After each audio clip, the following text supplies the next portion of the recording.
we've seen different channels work for different brands, and that's why I think in retail media there's no one size fits all. I do see certain channels working pretty much across the board, like sponsored products. It consistently offers strong return on advertising spend and consistently can scale across categories and across brands. Welcome, ladies and gentlemen, to the $1 Trillion Ads podcast.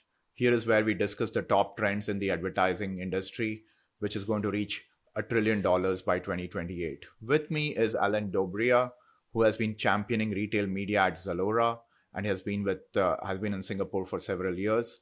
So welcome, Alin, to the podcast. Very excited to have you here.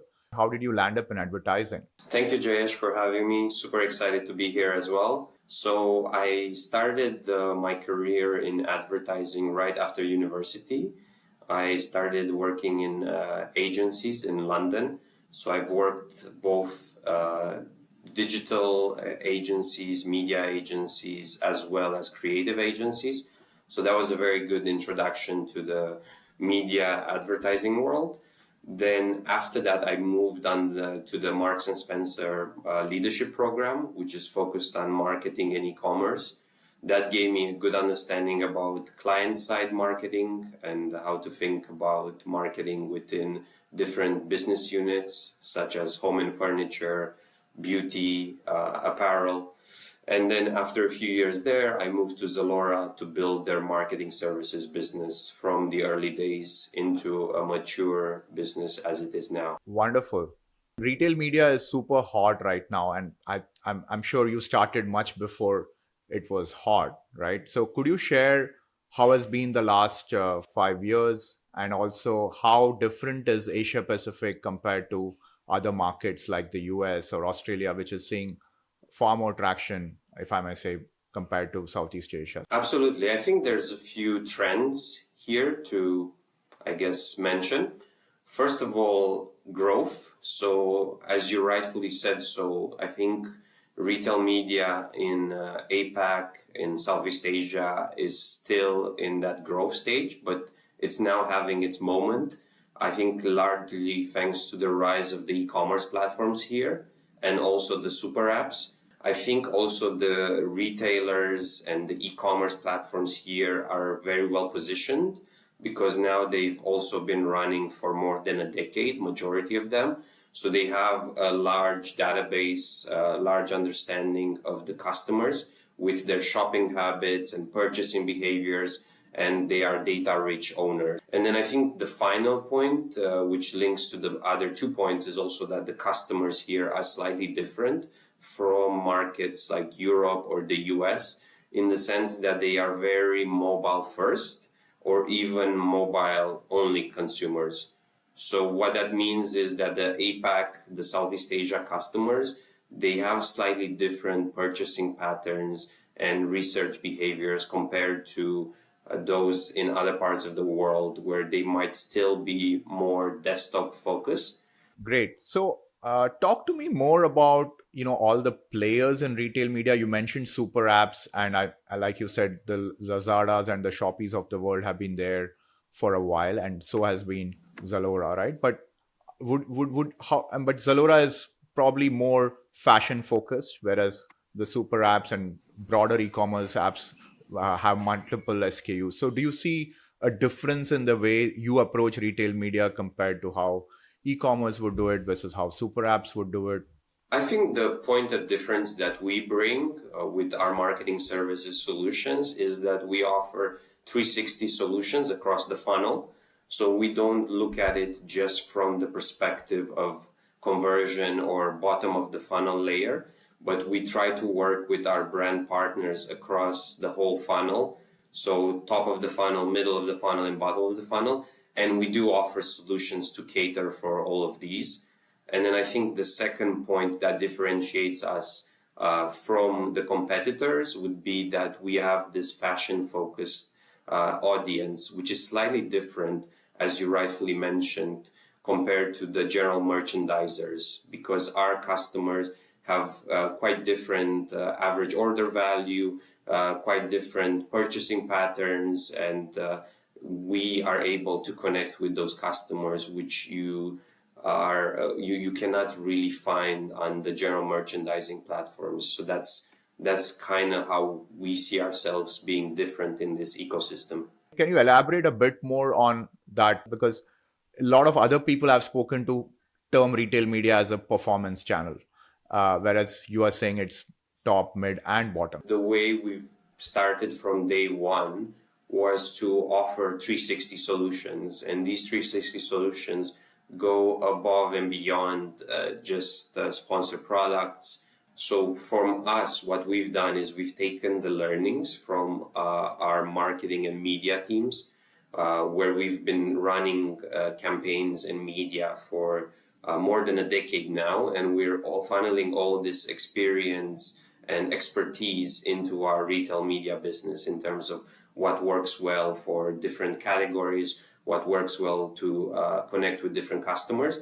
And that, in a sense, has given us the opportunity to use all of these type of campaigns for our brand partners. And these type of campaigns can include influencer marketing. They can also include performance media on social channels, organic social, content creation, pop-ups, media activations, PR. So it's literally thinking across the whole funnel and working backwards a bit from the brand brief rather than just solely focusing on banners and sponsor products only, which is that conversion layer that we were talking about. Got it. And apart from sponsored banner, which you said is kind of commodity, uh, what are the other ad formats which are working well for you? Yeah, I think that's a very good point, and I think it really depends on the brief and what the brand wants or the advertiser wants to achieve. To me, there's always a mix of media that can work, and again, we've seen different channels work for different brands, and that's why I think in retail media there's no one size fits all. I do see certain channels working pretty much across the board, like sponsor products. It consistently offers strong return on advertising spend and consistently can scale across categories and across brands. But then I think other channels like influencer marketing or offline pop-ups or performance media can also scale. But again, it depends really on the brand, the brief, the assets. So there's a lot of factors to consider here. So Zalora is almost like a full service marketing service in that sense that you have built out, right? If a brand marketer wants to, uh, you know, reach out to fashion audiences, but what would be, you know, the top three, or how do you break it down further, right? Yeah, I think there's obviously different types of consumers within fashion, and there might be a segment that's more into luxury, for example. There is also a segment that over indexes on beauty. So then what we try to do is to leverage the right audiences and the right segments to the customers. But that doesn't mean that we also don't expose it to a wider audience. Because these fashion customers, they do shop across different categories, so there is value in exposing like let's say a sports brand to customers who might not have bought that particular brand in the past. So we are not that strict, and we're kind of testing different audiences that we already have built internally. And we do have internal channels as well where we can connect with customers. For example, our CRM is very strong in terms of ways to connect with the customers and types of messages that we can send and test different audiences. But then also outside of Zalora's own ecosystem, there are audiences that we can tap into either via an influencer, either via, again, like I said, organic social media or paid social media. And then based on those audiences that we test and learn, we kind of figure out what works best. And then we go to scale those audiences. Got it. And do you see also your non-endemic brands coming into Zalora? Like, let's say an energy drink wants to tap into people who buy shoes. Is that already happening? I think we've done partnerships in the past with drink brands, like an energy drink, for example, or with banks or with telcos. So there are definitely different avenues where we can collaborate. What we're trying to do there is to make sure that the brand partner makes sense for Zalora's audience and it can blend in with our existing marketing approach or our existing marketing conversation. So there is definitely an element of non-endemic that comes into play.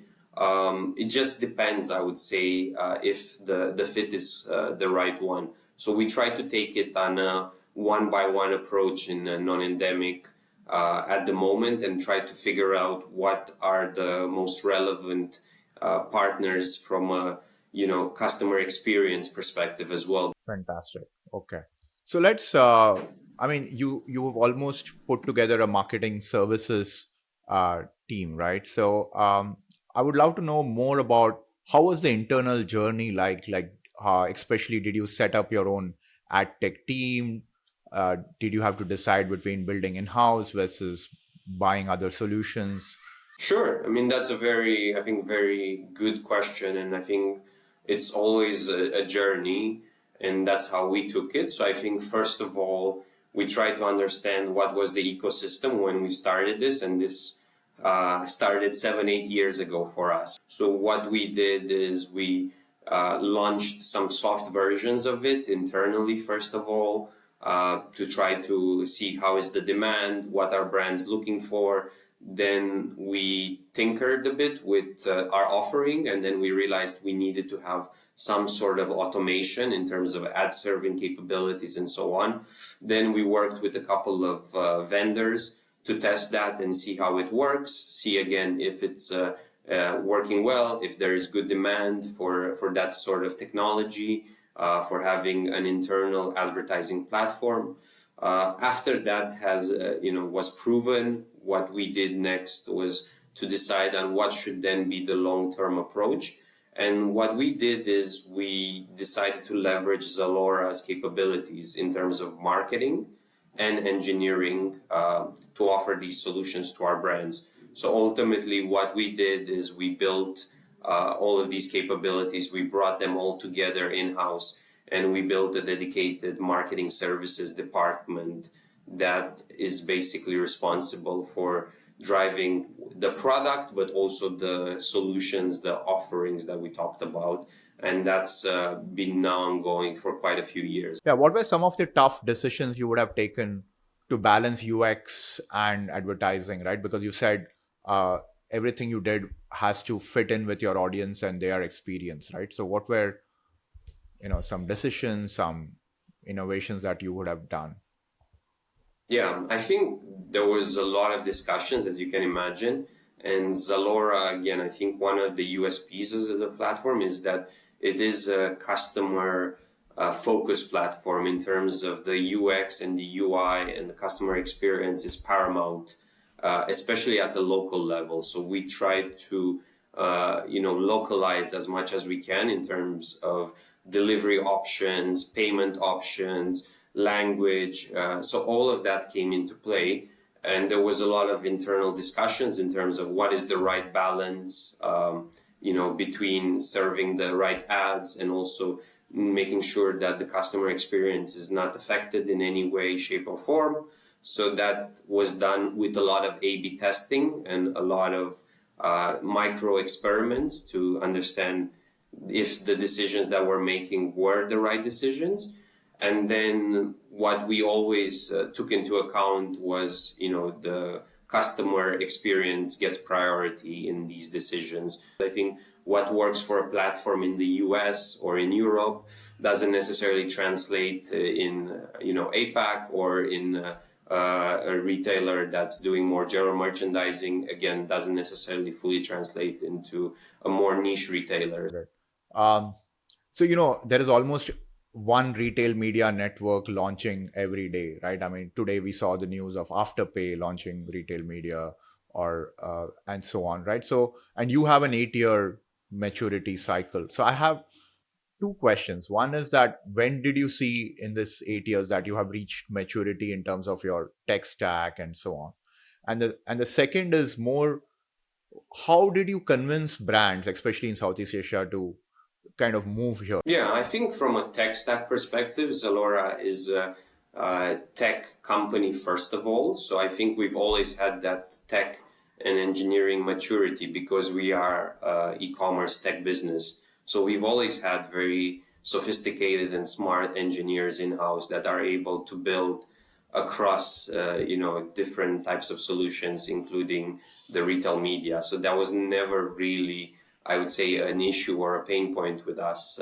I think it was more down to validating if the market is ready for this type of solution and how scalable it is. And like you rightfully mentioned, again, in the beginning, when we first launched, it was about this education journey with the brands and the advertisers in the region to try to get them on board in terms of why should they advertise on a retail media ecosystem. And that took a while. It wasn't overnight.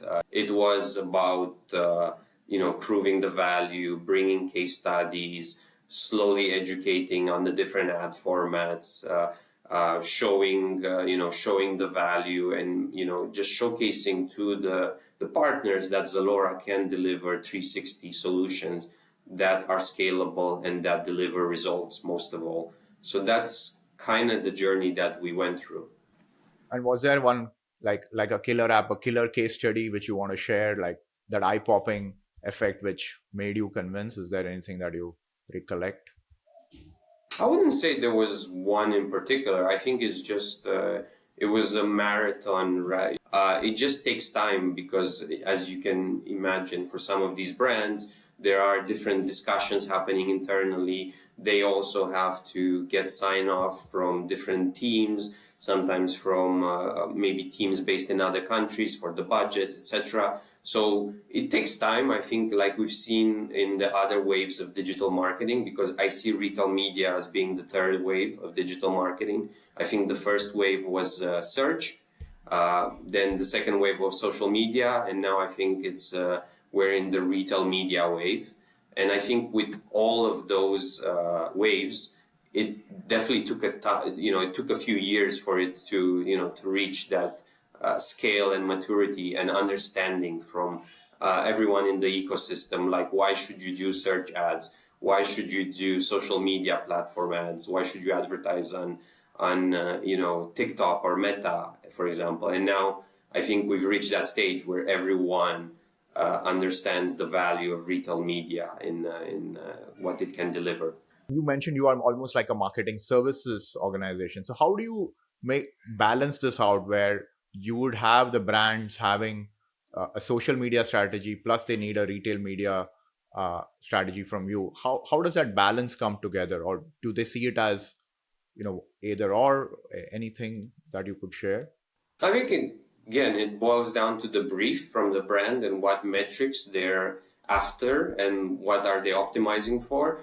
And then based on that, we come back with a plan that sometimes can include or cannot include, different channels, and sometimes it might be some external channels. So again, it really depends. And again, there's no right or wrong necessarily. It's just about testing and learning as well what works for different brands, because again, what works in one category, one brand, and in one market might not necessarily fully translate, across all the brands.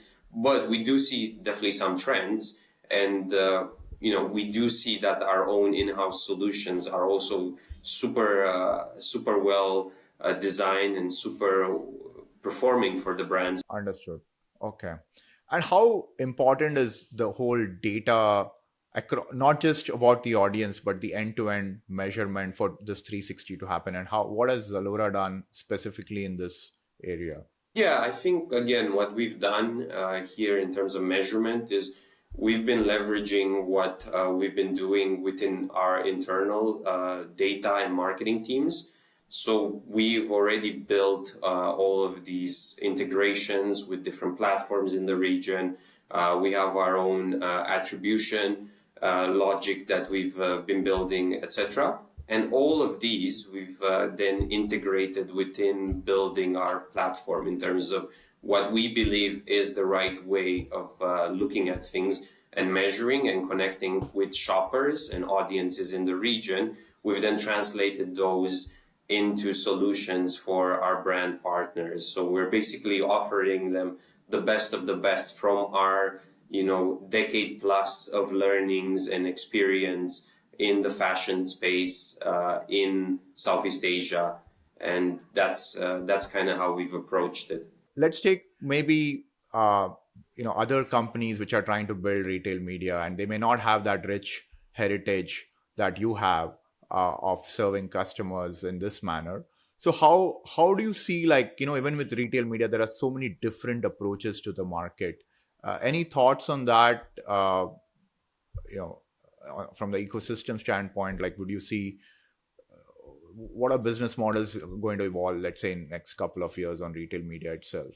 I think there needs to be a wider discussion. I think in terms of how brands and advertisers should look at retail media, in the sense that they shouldn't focus on it just from the perspective of bottom of the funnel or conversion layer. I think retail media has the power to do the 360 marketing that I've emphasized.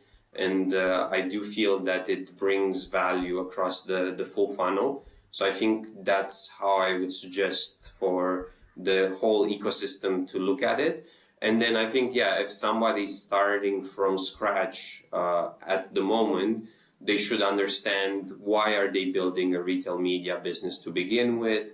What is the opportunity there in their category or in their specific country or markets, and then figure out what are the best ways to go to market to test that. So that's how I would approach it if I was to start again. I would think 360, and I would think what is the business requirements or the business opportunity, and how to best build that either through internal resources, or also now there's so many partners in the ecosystem that can help with building and scaling.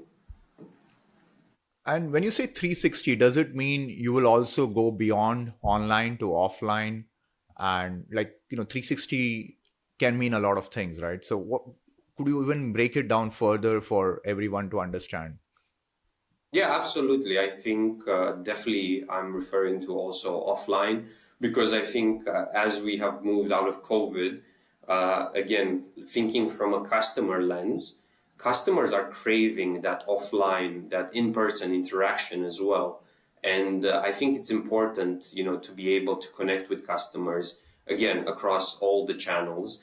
And in our approach in the past, we have done, and we are still going to do, a lot of offline activations as well, because we see the benefit of doing that, and we can see tangible results and measurable results by doing those interactions. And here I'm referring to offline events, fashion festivals, pop-up stores that might be up for a few weeks, up to a few months. So there's definitely a trend, or there's always been a trend where customers want to, kind of also connect in person and interact with your brand. Okay. And given, Zalora is more in the fashion category, and, commerce is quite wide. So are you seeing, requests, or even as a business model, more data collaboration across different categories to see an end-to-end customer view? And do you think retail media itself will see a lot of data collaboration? Because there's also so much fragmentation, right?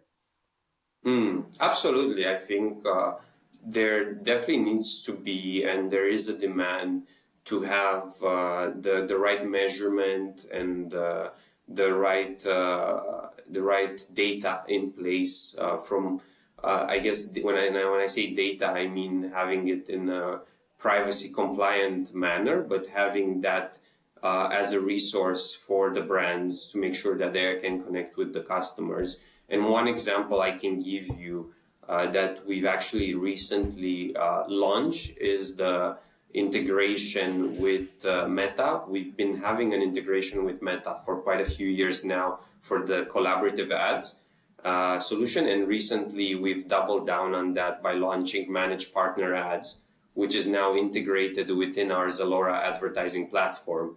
So essentially what we're doing is we're giving advertisers and brands the opportunity to launch meta ads targeting relevant audiences in their categories directly from our own in-house advertising platform. So they don't even have to log into their Meta platform. The integration allows you to see the performance, including the conversions, including the impressions, pretty much all the metrics that you would expect in our own advertising platform. So that is the beauty of it. You have this attribution and the tracking available for these ads, so you can really see the performance and you can see what works and what doesn't work, and you can test different budgets, different audiences. So it's really a fully fledged tool, I would say, at the moment.